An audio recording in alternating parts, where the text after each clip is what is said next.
Good evening. About 40 years ago, when traveling through the Ardèche on a holiday with the family, I was a small kid. We were driving there, and there were these large white letters painted on the tarmac. So I asked my father, and I said, what's written there? And he said, all tourists are bastards. And I didn't understand it, so I asked, Dad, what's a tourist? And he said, that's us, son. And he just drove on. And it really scared me, because it felt like we were entering enemy territory. It felt like we were in a region that everybody hated us. And I was scared about it. I was cautious about everyone I saw. And I was 4 years old then. Now, 4 years later, I'm not surprised anymore when I'm not welcome at a place. I traveled through Africa, and people were throwing stones at our bus. And the same letters which were painted on the tarmac in the Ardèche are also painted on the wall in Dubrovnik. When I was embarking the ferry from Spain to Morocco, this local guy, he urged me to re-embark in the ferry and go back to Spain. Otherwise, he would kill me, he said.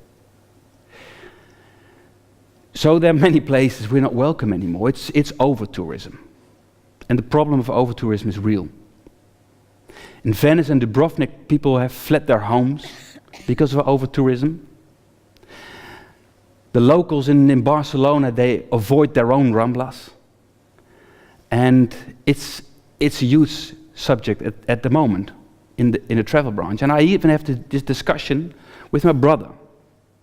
He's living in Amsterdam, and he's always complaining about these tourists. They're overrunning his hometown, and he's not feeling home anymore. And actually, he's really hating these tourists. And in a way, he's blaming me, because I am promoting tourism. That's what I do. And he's blaming me of all this over-tourism. But the problem is, I truly believe in tourism. I truly believe in it. I think tourism, to me, is as large as life itself. This is what I believe. This is what I believe. Life is all about connection. It's just a basic need. Everyone needs it. Connection and human life, it's together. And traveling is about global connection. When we travel, we can connect worlds, we can connect cultures, we can connect ideas, we can connect concerns, we can connect passion, we can connect inspiration, we can connect it all. And that's the beautiful thing about traveling, and that's why I believe in, because I believe that if there will be more traveling, there will be more global connection. And people will bring this home, this experience. And I even believe that the world would be a better place when there would be more traveling. Because there will be more involvement in local issues. Or there will be more involvement in global issues. There will be more involvement in other cultures, in their concerns. There will be more compassion. That's what I believe in. So I believe tourism is the best way to get rid of preoccupations and to bring cultural differences together. And I must confess, I've made mistakes. I've been working in the travel industry for many years, and I was also looking at innovation and looking at the customer journey and looking at e-business, etc. But it's all not about that, and I regained my belief in this. It's not the hotel app that makes people feel assured. And it's not e-business which makes people feel welcome. And it's not an innovation which brings the right people to your place. It's not the stuff you have, it's the salesman. It's not the hotel, but it's the host. And even when you're selling nature, it's not the nature itself, but it's the park guides, the park rangers, the guides, or the local environmentalists who making the difference, who are giving the right involvement you need to have before entering this nature. So it's always about humans, and it's always about this connection. Humans connecting with humans. And there's not such a thing as untrue connection. So be real, be true. So don't be a pleaser, a humble servant or whatever. Because when you do that, you're like a chameleon. You're like an actor. And no one can connect with an actor. So you just be you. It's about the host. It's not about the customer. This is a mistake what many people make. It's about the host. And it's not about feeling at home, but it's about feeling welcome. Because the travel business is not about, you buy for a lot, you pay a lot of money to buy this plane ticket, to go all over the world, to feel home. That's not the case. It's about visiting another place while feeling welcome. So it's about the host, it's not about the customer. And it would feel really odd if it would be the other way around, when it's about the customer and not the host, because you are the one being visited. So someone is entering your home and claiming it because he is more important than you. It's your home. It's your home which has been sold. So if you get this visitor who is claiming your home, it's not the visitor you want. And when you just let him do it, you're not the host you want to be. You're even not the host you want. So it's about the host and not about the visitor. And it's about you being true. So the only thing you need to be afraid of is not, do I please him enough? The only thing you need to be afraid of is you not being you. So stop thinking that professionality has anything to do with flawlessness, with coolness, with looking good or serving well. Because the only thing that counts is trueness. It's only authenticity that counts. So place branding is about branding authenticity. True people meeting true people. And I found out that the most valued experiences travelers took home often were the moments we felt really vulnerable by these cultural differences, but still grabbing a chance to connect and overcome and made this really special experiences. So don't sell nature, but sell passionate naturalists.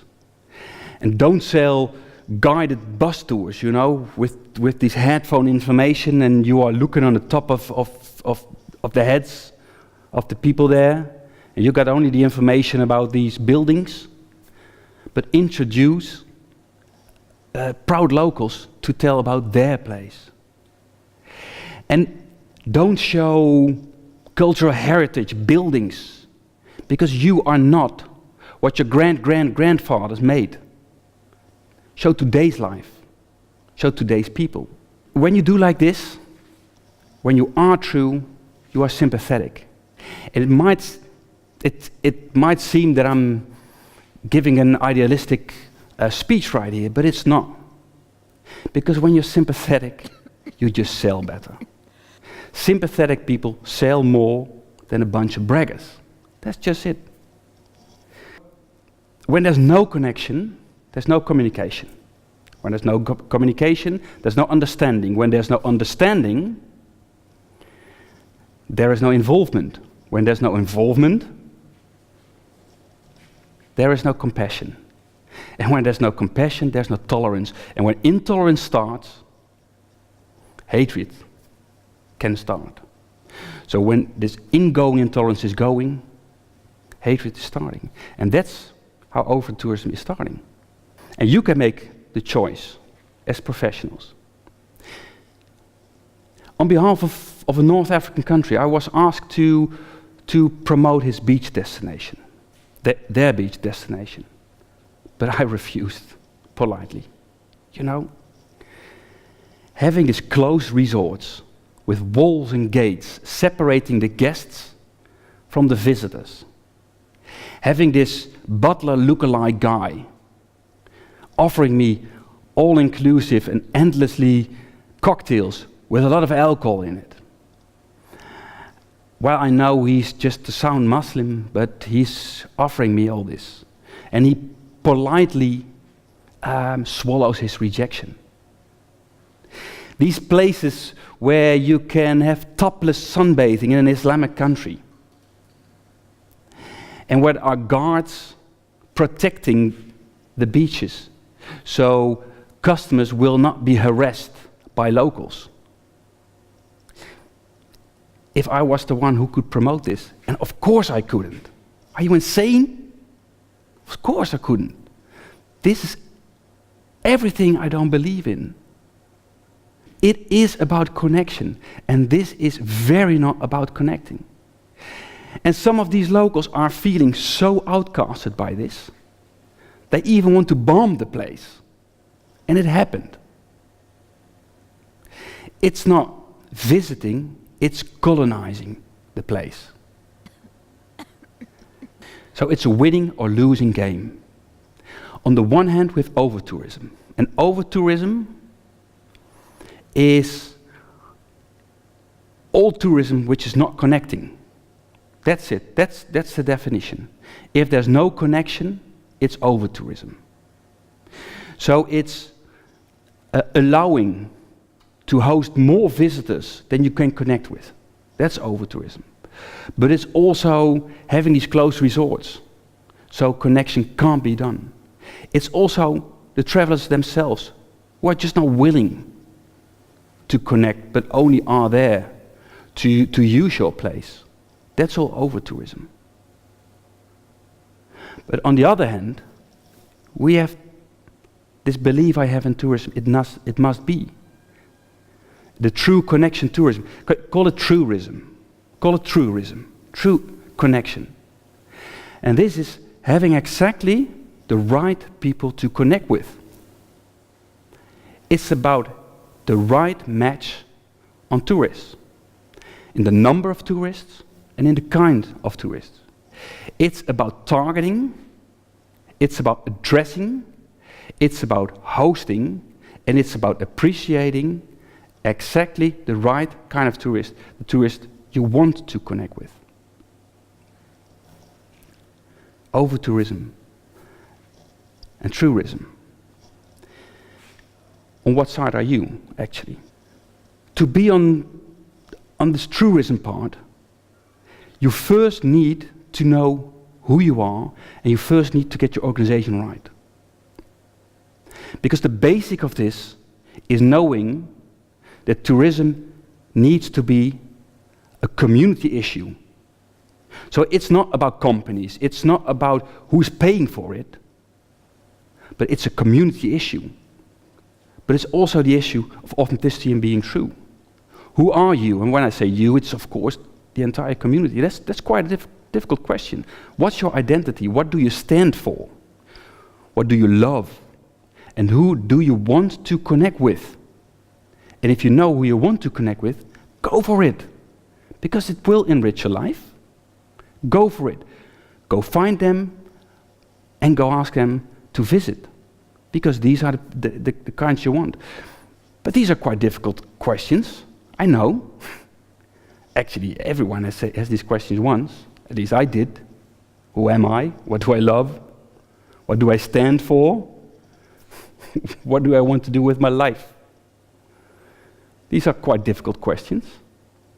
But you also need to ask these questions for the whole destination, for the whole community you are stand for. It's difficult. And grab yourself a coach or a brand coach in this case. But you gotta do. You gotta do this because it's key. Let me make it a bit more practical. On what side are you? We got this truerism, we got this overtourism. Are you about advertising? Or are you about press or PR? Are you showing the customers running on the beach, or are you showing local culture? Are you doing all this thing with the customer journey? Stop it, please. It's about your story. It's about your journey, who you are. Are you focusing on the customer? No, it's the host that counts. And if you are on search engine optimization, SEO, are you investing in non-branded search? Stop it. Because these people are not looking for you. These are just people running by. You try to grab them and throw them to a place. It's about branded search. These people are looking for you. These people are interested already. Are you doing all this photoshopping? Please stop photoshopping. It's very untrue. And start YouTubing, start filming. Are you the one who's spending many euros on advertising and many things and just being ignored, grabbing these random customers? Or do you have loyal fans? Are you ignored, or are you appreciated, and can you join the conversation? So I made my choice. I devote all the expertise I have to make communities or corporates or places only human. So if you want to make tourism a community issue, you can call me. Because it's my mission to connect worlds, to connect ideas, to connect beliefs, lives, concerns, all together, promoting social involvement. Because I love every company, every business crossing borders. I love tourism, or better say, Truerism. It's our great chance to enrich our lives. Life is all about connection. Go for it. So, when I'm driving through the Ardèche, being on a holiday with my family, and when we are entering these letters painted on the asphalt, and my son, who's 4 years old, asked me, "Dad, what's written there?" I would really hesitate to tell the truth. You know, my son, he's 4 years old, and actually he's everything you want humanity to be. He's open-hearted, he's open-minded. He is just running to everyone, to anyone, just to have a talk. He's so eager to learn and to connect. He's everyone you want humans to be. And I don't want to discourage him. I want him to be like this as long as possible. So when he asked me this question, what's written there on the asphalt, I would lie to him. I would say, "Son, we are welcome here." Thank you.